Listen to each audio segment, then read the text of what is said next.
7. Keberadaan benda aneh atau sihir di rumah. Menemukan benda asing atau aneh di dalam rumah yang tidak diketahui asal-usulnya, seperti tali yang diikat-ikat, boneka dengan paku, kertas bertuliskan simbol tak dikenal, atau benda kecil yang dikubur di tanah atau di atas atap, bisa menjadi tanda adanya sihir yang ditanamkan. Dalam Al-Quran dijelaskan bagaimana tukang sihir menggunakan alat bantu fisik untuk mempengaruhi korban, dan mereka mengikuti apa yang dibaca oleh setan-setan pada masa kerajaan Sulaiman. Quran Surat Al-Baqarah ayat 102.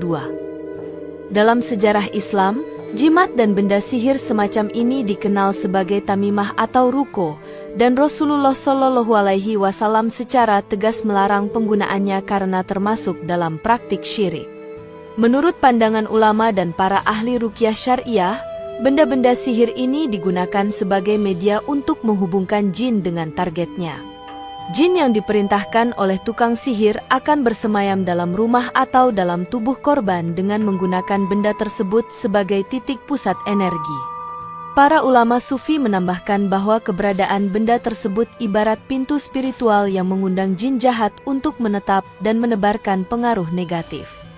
Oleh karena itu, para ahli tarekat menyarankan agar setiap rumah diperiksa secara berkala, terutama di tempat-tempat tersembunyi seperti kolong tempat tidur, lubang tanah, sudut plafon, dan sekitar pagar rumah.